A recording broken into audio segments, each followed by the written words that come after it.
Thank you for listening to Exoplanetary. We love making the show for you, but we rely on your support to continue. Please consider becoming a monthly patron at patreon.com/exoplanetary. If you'd like to make a one-time donation, you can do that through PayPal at paypal.me/exoplanetary.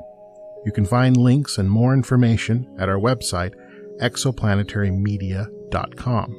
Any amount helps, and we are truly grateful for your support. Also, follow us on social media.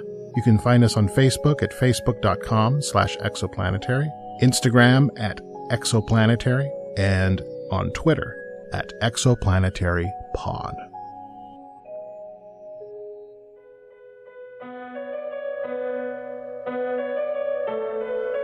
Exoplanetary, the adventures of the spacefaring Wolverton family far in the future. Previously on Exoplanetary, Alice Wolverton allowed the Exoplanetary Corporation to use her mind and personality as the basis of an artificial intelligence called a Traveler. Together with her new friend Peter, Alice's Traveler made its way from Earth's solar system to another, hundreds of light years away. The Traveler built a body for her and then made contact with Peter on the neighboring world that he was exploring. Alice then encountered a tribe of sentient spider-like people who appear to be close to a shift in their understanding of science and tool-making. Unknown to Alice and Peter, a third traveler, Dorothy has used her technological skills to set herself up as a tyrant of another, slightly more advanced spider-like people.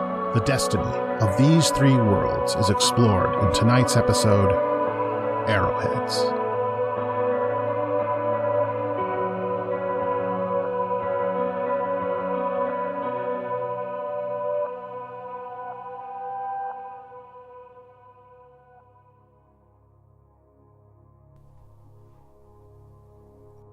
It was my 35th year with the spider people of Planet Prancer, the morning that it dawned on me that I'd been with them longer than I had been among humans, when I got a call from Peter. I have some exciting news. In the decades since we'd arrived in this solar system, we went from rare and hurried interplanetary conversations to visual communication anytime it pleased us. That may be why I was so casual that morning when... Alice! Muhrrah's waiting! Peter, the astronomer's expecting me. You know how impatient she can be. Would it be all right if I called you back when this is over and I can give you my full attention? Oh, of course. I understand. I appreciate it. I love you. I love you, too. Ornu and I were now advisors to the tribal leaders. This included Muhrrah, the astronomer, but in practice, she tended to dictate her requirements to us, and we carried them out. Ornu taught me the ways of the spider people. Alice, what is the first rule of being alive? To be a part of the nature around me, for I am, above all things, a part of nature. This was even true for me. Even though my mind is that of a human being, sent from my native solar system, I created a body for myself using metal and crystals taken from deep within this planet. In a way, you could say I went native. Alice, what is the second rule of being alive? To remember that love is not a web I use to trap my desires, but a thread that travels through everyone and everything. Love is not a song that I can either sing or listen to.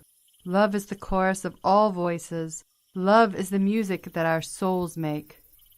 It's not exactly Shakespeare, but these spiders are a soft-hearted bunch when you get down to it.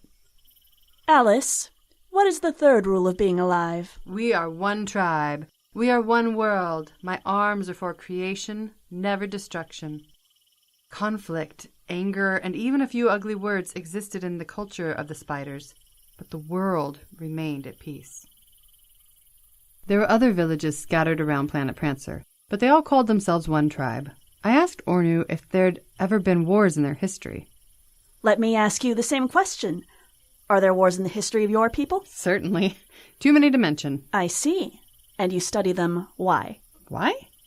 I suppose to learn the lessons of those wars. To learn how to make better wars? No, we want to learn how not to have another one. I see. In the case of my people, perhaps we simply learned the lesson. That isn't fair. Perhaps not. But our war taught us how important it was to be together, to remain one tribe, and one with the nature that surrounds us, of which we are part. Peace isn't as easy for humans. Peace is as easy as agreeing. Humans don't really do that either. Here we are, up in the trees, climbing from place to place. But below us, Under a layer of fallen leaves are billions of grains of sand and dirt, millions of stones, and hundreds of thousands of arrowheads. My mother had arrowheads. Little bits of flint sharpened to a point. We had 3. Some ancestor of ours found them in a forest back on Earth. A forest like this one? Oh, there's nothing like any of this on planet Earth, I don't think. Yes, we are different. I don't think it would ever occur to any of the tribe to hold on to arrowheads as if they were treasure. It was long ago, and we have as much use for them today as the stones with which they mingle. They would kill no living thing they weren't planning to eat. This included lovemaking, though I am told that only very elderly males were eaten after sex, as part of a ceremony. Young males were too busy working to maintain relationships. The females were the leaders and the politicians. That suited me just fine. You are late, Stone Sister. I learned to stop worrying and respond to the nickname. Thankfully, spider folk who actually treat me like an equal get comfortable with Alice. Muhrrah, the eldest of the elders and the village's astronomer, treated no one as an equal. I've heard from my sisters in the other villages, and I've spent the last 5 nights checking their findings for errors. And then, last night I observed it for myself. The thing that I've feared since the day you arrived. What do you mean, Muhrrah? At first, we hoped it was a comet or some other heavenly body. You can see it now for yourself. It's visible in the glass. Ornu was the first to look. She stepped away from the telescope, confused and unhappy. I directed my eyes to the sky, and I spotted it in a moment. It's what I feared, isn't it? It's some sort of ship, yes. Is it your people, your Earth humans? It can't be. How could they get here? How did you get here? The ship? To travel that far with a spaceship so large? It isn't possible. Why couldn't they come to our system as you did and build the ship? Yes, why not? I can't prove that it isn't of Earth design. It just seems unlikely. Regardless of how unlikely it is, the fact is that the ship is there. It's coming. It will be here in a day or more, a matter of hours. Do we know that the ship is hostile? No. We only know that it's coming. There is no circumstance where this invasion of our tribe is not incredibly dangerous. If they have war in their heart, we are in danger. If they come asking for help, we are in just as much danger. We have no way to take on refugees from a different culture. No way to take on refugees? That's ridiculous. You know as well as I do how little time our elders have spent planning for the future. Even knowing that we are not alone in this universe has done nothing to broaden our thinking to plan for such eventualities. You know better than anyone that change happens slowly. You young people like to point out my age whenever possible. And yes, we haven't exactly moved quickly in the face of the new information, but that's no reason not to face our problems calmly. If they come in peace, we accept them in peace. We don't have any reason yet to fear the unknown. Maybe they only want to observe us. And maybe I don't find that idea very comforting either. Maybe they are here to give all of the children toys and fruit for the feast week. Maybe gives us no information. Our tribe must learn more and prepare. You are best equipped to find that information. You and that man you speak to on the other planet. I was bristling as I left Muhrrah and Ornu. I was as frightened and mystified by the spaceship as they were, but I would have hoped that a few decades of friendship might keep me from any accusations. The ship was unlike anything I knew from home. But what did I know about home? I hadn't received the updates I was promised, not yet. So I had no idea what sort of advances might have come to pass. These questions left me distracted as I contacted Peter. Rather than my usual warm greetings, I plowed into Peter with my news and gave him the full update in a rambling stream of information peppered with anxiety. Wow. It seems like you've had a rough morning. I'm a wreck. Oh, now might be a good time to tell you the news I was going to share earlier. If it's good news, I'm all for it. Well, you remember how I found that something particularly remarkable, and I was working on it, but I didn't want to tell you what it was until I was certain?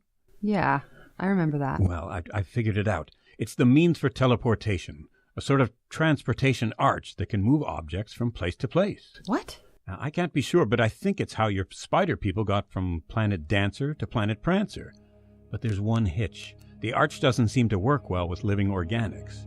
See, I tried to transport one of the local post-apocalyptic mutant lizards from point A to point B, but it died in the process. Maybe it wouldn't affect the spider folk in the same way? Maybe we could transport them all back to Planet Dancer. No, that seems like a real risk, but... However, what I could do is bring you over here.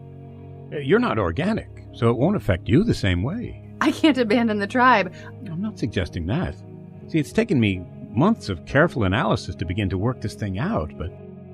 Well, if I had a second computer brain to help me, Even so, I'm not sure that the tribe will accept the notion of retreating to a post-apocalyptic wasteland. And until you know what that ship is about, you don't know what their choices are.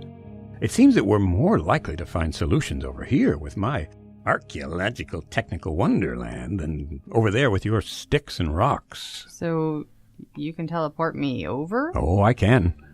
Are you ready? Have you already done this to yourself? No, but your body is made of crystals and metal. It should be pretty simple. I should probably avoid the temptation to say, beam me up, Peter. Well, if people ask, we'll tell them you said something deep and meaningful. I appreciate that.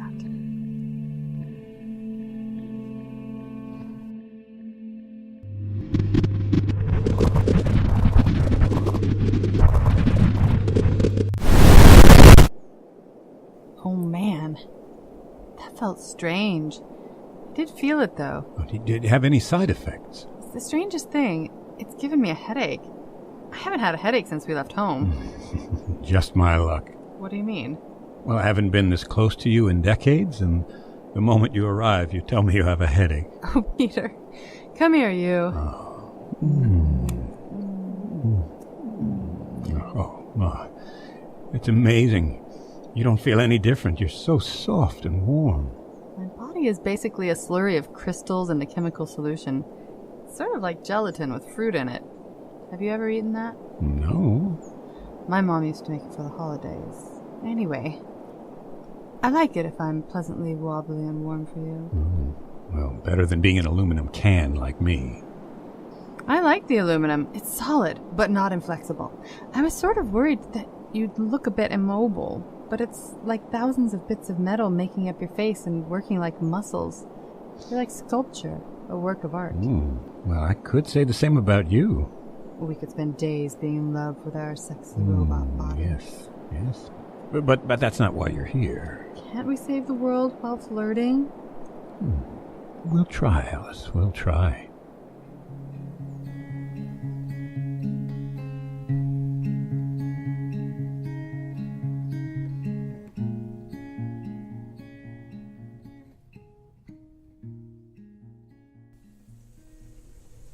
You don't actually believe that Alice has anything to do with this ship. I know nothing for certain today. Oh, come on. It's unlikely.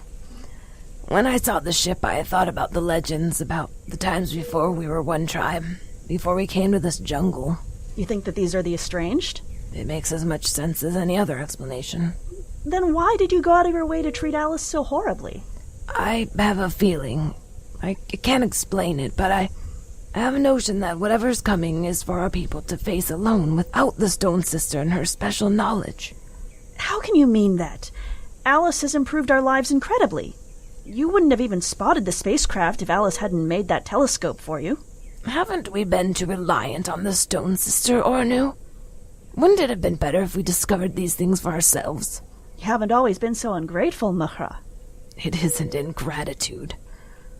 I'm uneasy that we've allowed ourselves to reach these circumstances. You say we, but the tone in your voice says you. Are you unable to take your responsibility? My responsibilities are to bring knowledge to the tribe, information we can use to make the best choices possible. The Stone Sister arrives with inventions we've never imagined and ideas we've never conceived, and I simply set aside my sacred work in favor of a stranger who does it all for me. Know this, Ornu. I blame myself above all others in this matter.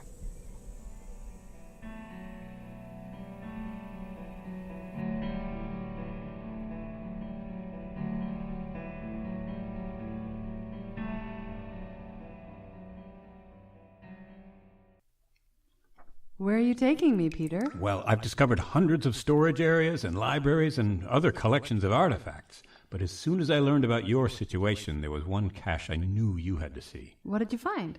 Shine your light down there. What are these? There are thousands of them. They're energy weapons. What? Lasers?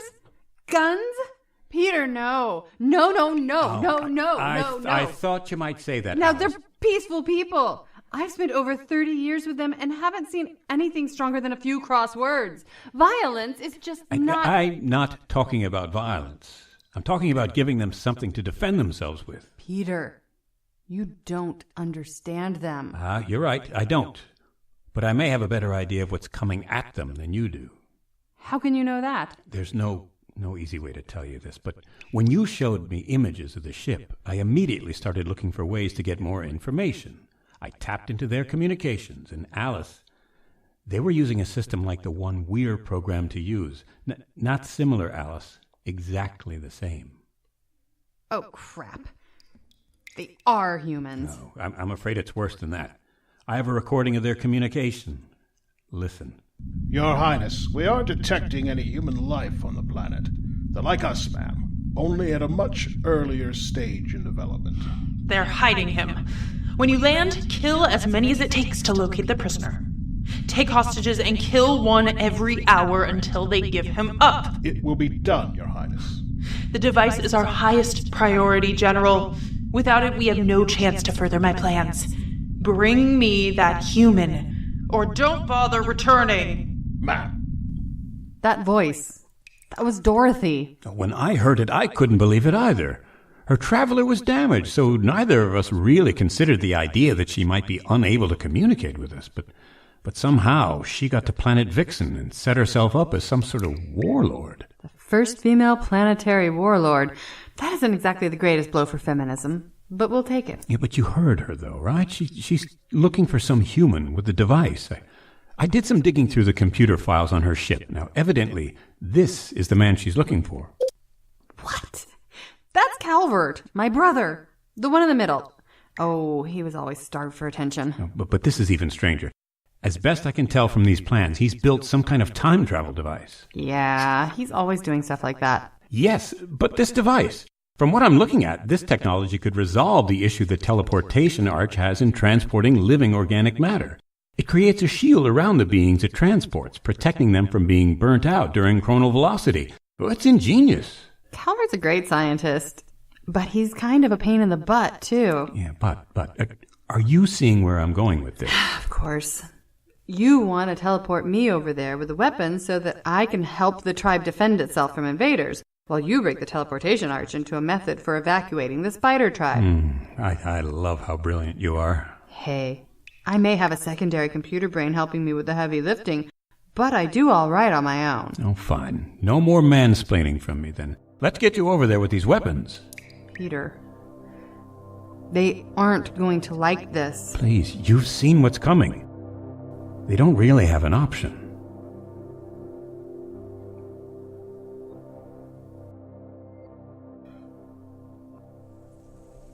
We can see the ship without the aid of the telescope. It's like another moon now. We have no other options. What are you saying, Muhrrah? Others will see it tonight. The other villages will know it isn't a star or a planet familiar to us. We must let them know what to expect. And what will you be telling them? That we're about to be overtaken by powerful strangers who want to destroy us? Do you want me to lie to them? They will panic, Muhrrah. They'll want to arm themselves. We will do what we've always done, Ornu. We will do what we think is best. That isn't enough. We have to guide them, remind them who we are. And who is that, Ornu? Who do you think we are? I think we're above getting drawn into a fight with strangers. Good. We agree on this. We're not fighters. I'm glad to hear you say that. Unfortunately, I'm at an age where I can no longer count the number of times I haven't been able to live up to my ideals. As disinterested as I am in fighting, I'm even less interested in dying.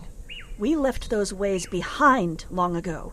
We let the soil cover our arrowheads like seeds. Is this the fruit of peace, then? A tribe that cannot defend itself? I'm closer to death than you, child. Why are you in a race with me? You're old enough to remember the wars. You remember the death and destruction. I am also wise enough to know that there would have been even more death if one side let itself be executed rather than defending itself. Move aside. I'm off to the village.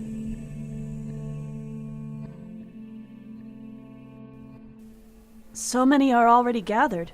Have they seen the ship already, or... No, wait. It's the Stone Sister. Ornu, Muhrrah, I'm glad you're here. What are these things you have with you? I've never seen so much metal in the village. These are weapons. Please understand, we've learned that there are invaders coming to our world. Muhrrah, tell them it's true. It's true. I was able to intercept the communications between the invaders and their own homeworld. They are coming here in search of a person who isn't here. They have orders to kill our tribe until we give him up. That makes no sense. If he isn't here, how can we give him up? Nothing makes sense in war. With the help of my friend Peter, another visitor from my people, I have traveled to the world of your ancient ancestors, from the time before you came to this world. Travel to the home of the ancestors is forbidden by the gods. It was forbidden by practicality. Only Sister Stone has ever been able to flit from world to world like a startled folding moth. These weapons were made and used by your ancestors. They still work, and they will still be effective. I can't believe that we took you in, Alice Wolverton, and in your gratitude you've only brought us war. No! This is a chance for the tribe to show the invaders that their aggression isn't welcome here. Our tribe is scattered around the planet, and in spite of this, we enjoy a singular peace. This peace is worth fighting for. Ha! Did you hear that? Peace is worth fighting for. I didn't realize you were a comedian, Sister Stone. I don't find any of this amusing. Ornu, these invaders, they're your cousins, but they're not like you. They will come here and kill you without a thought, and for nothing. This person they seek, how do you know he isn't here? I scanned the planet for him. He isn't even in the solar system. How were you able to know that so specifically? These invaders, you say that they are of our species, that we share the same ancestors. Did I misunderstand you? No. To be so certain, were you looking for one of us, or were you looking for a human? Yes, he's a human, but... Not this friend Peter, then, but another human? What do you know about this human that you aren't telling us? He's my brother. His name is Calvert. He doesn't have a body like me. He's fully human.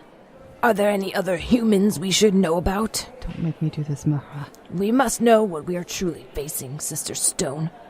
How many humans are there? There's one full human.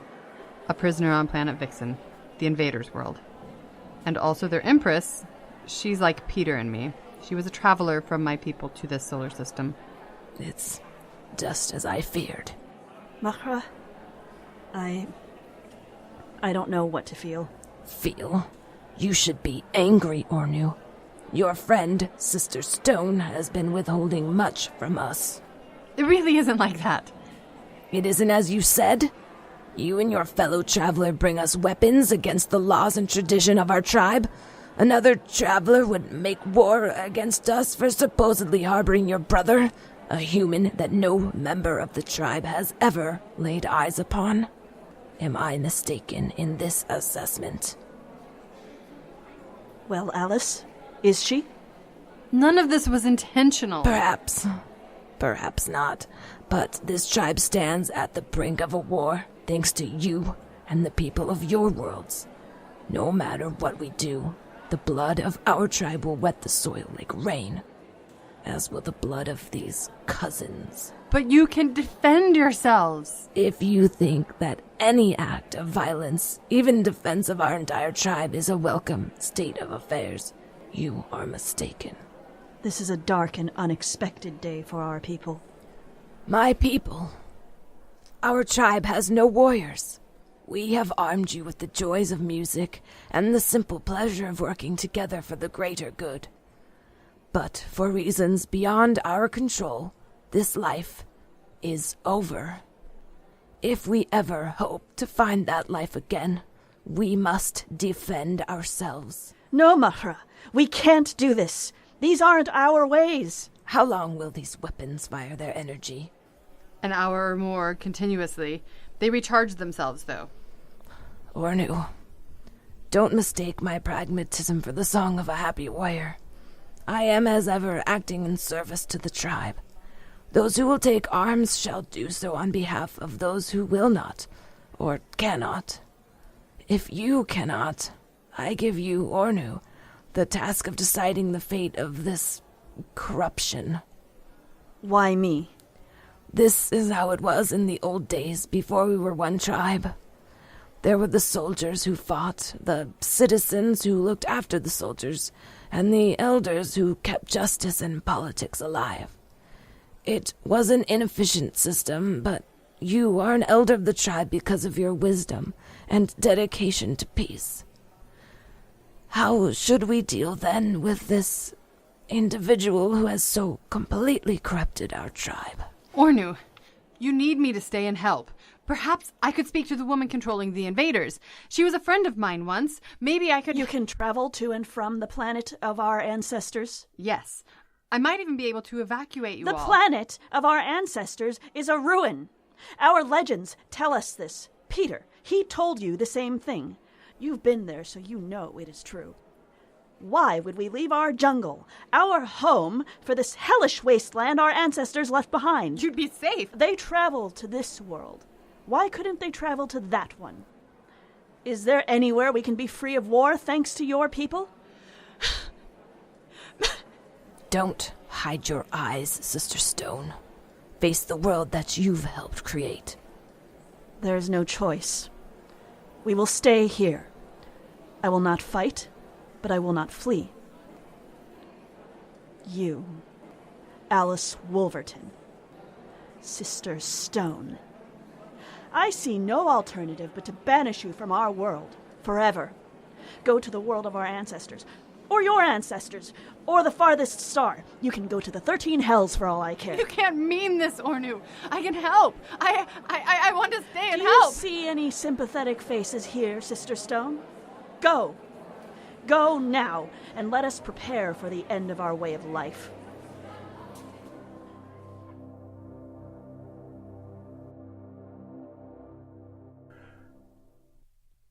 Alice, I've managed to send weapons to each of the settlements, along with a hologram explaining how to use them. Now, do you think that was too much? I didn't want to confuse the issue.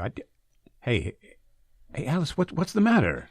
We did the wrong thing. What are you talking about? We did the only thing we could do. Then the only thing we could do was wrong.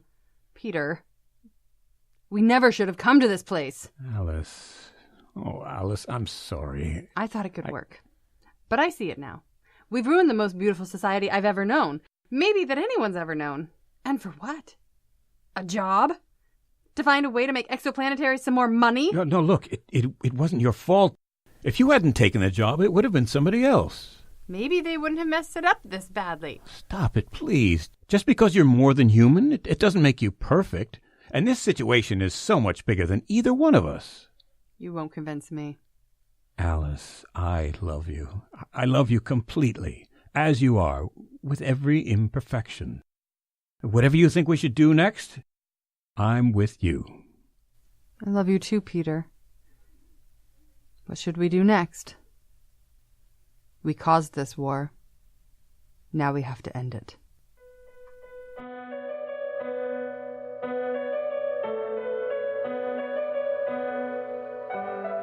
You have been listening to Exoplanetary, Arrowheads, written by C. Christopher Hart, performed by Firiel Elliott as Alice Wolverton, Rob Bekuhrs as Peter, Stephanie Leet as Muhrrah, Wynee Hugh as Ornu, Melissa Schenter as Dorothy Greene. produced by C. Christopher Hart, original music provided by Jacob Jansen. Sound effects by Danger Marshall. This play, the characters, situations, and associated intellectual property, copyright 2015 and 2017 by C. Christopher Hart, all rights reserved. Recorded in the Bigfoot Podcasting Studio, located at Ned Space in sunny Portland, Oregon.